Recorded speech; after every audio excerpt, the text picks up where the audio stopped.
Andreev et c'est donc le dernier combat de cette finale. Deux des meilleurs judokas français. German Andreev qui a été champion de France 2021 chez les lourds, qui depuis est redescendu en moins de 100 kg. Cédric Olivard, l'un des tout meilleurs français dans cette catégorie, vice-champion de France cette année encore. 6 podiums nationaux.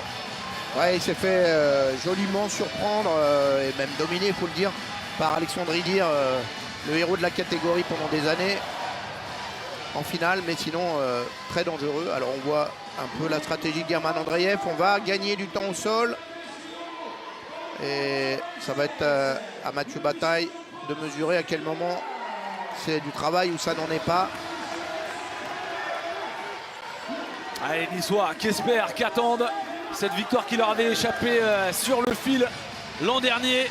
Sur le dernier combat, German Andreev peut donner la victoire à son équipe. Il lui suffit d'un match nul. Hop là, le Koichi très dangereux, ce petit Koichi. Contre un qui se pourrait être Cédric Olivard. Et ben voilà. Effectivement, et les médaillés de bronze, donc on a le finaliste et le médaillé de bronze, mais deux combattants qui se sont rencontrés. Alors évidemment, c'est pas le même arbitrage.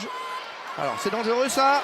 Ah là, il a pris un risque pour lancer, il est gaulé. Et attention pour il est gaulé au sol. L'immobilisation pour German Andreev, c'est peut-être le destin de cette finale qui se joue sur cette action.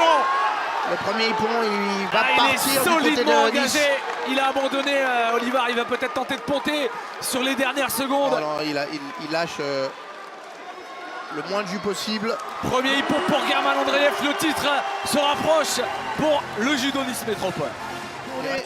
Vers la victoire.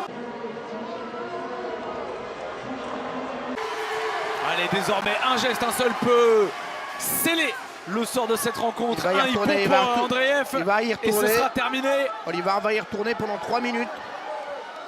Ah oui, mais bien sûr, German Andreev va l'user au sol autant que possible et surtout user le chrono.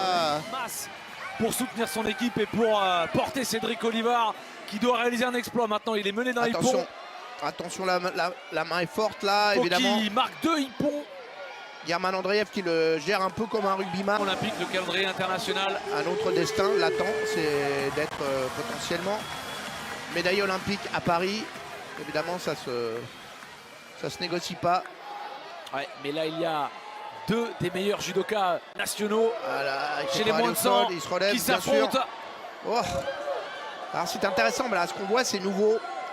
La nécessité sont dans l'anti-jeu, ce qui n'est pas le cas là, puisque c'est Cédric Olivard qui était le plus lent à se relever. Il peut encore marquer, hein, à tout moment. Bien il sûr. Peut marquer et il peut mettre hippon.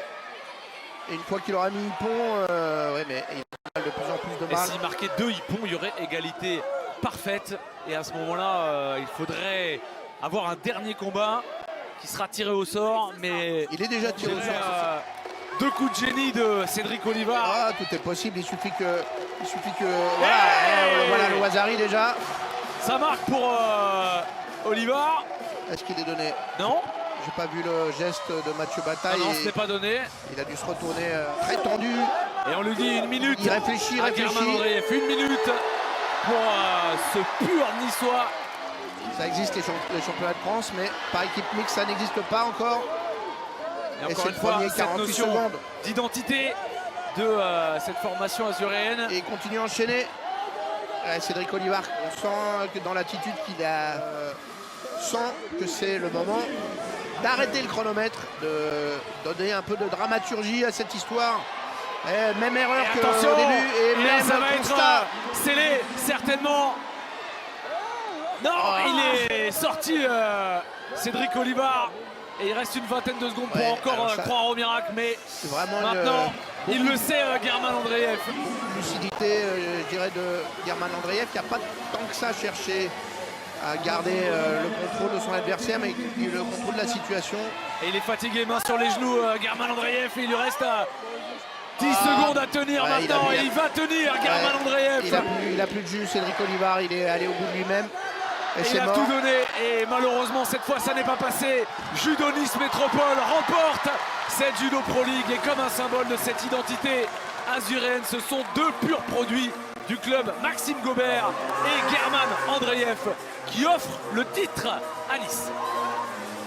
Eh ben, une sacrée finale, hein. C'est l'alliance Judo-Nice de Michel Carrière et de son fils Renaud Carrière, l'alliance de l'Olympique Judo-Nice de Mohamed Othman, qui ont passé, qui sont allés au-delà des difficultés, des histoires d'hommes et des grands conflits historiques. Andreev, et ça va nous donner une très très belle image.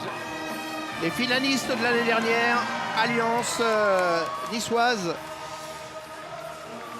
Ah oui, du sourire ils peuvent entre se ces deux garçons. congratuler. Ça a été dur, ils se le disent, ouais, ça a été dur.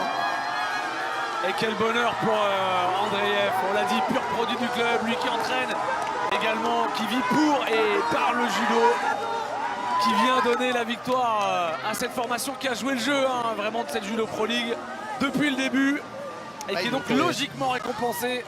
Ils ont tout compris, les Niçois, on peut le dire. Hein, Le beau hippon de cette Judo Pro League. Ah oui, Et le trophée du meilleur judoka.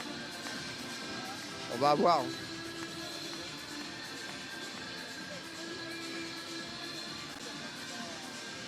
La photo de famille. Alors que c'est sur cette très belle image, Loïc Pietri, le champion du monde 2013, 3 fois médaillé mondial, leader de cette équipe niçoise qui, avec Maxime Gobert, Tizic Namien, soulève le trophée de la Judo Pro League. On remercie évidemment tous les téléspectateurs de Sport en France de nous avoir suivis.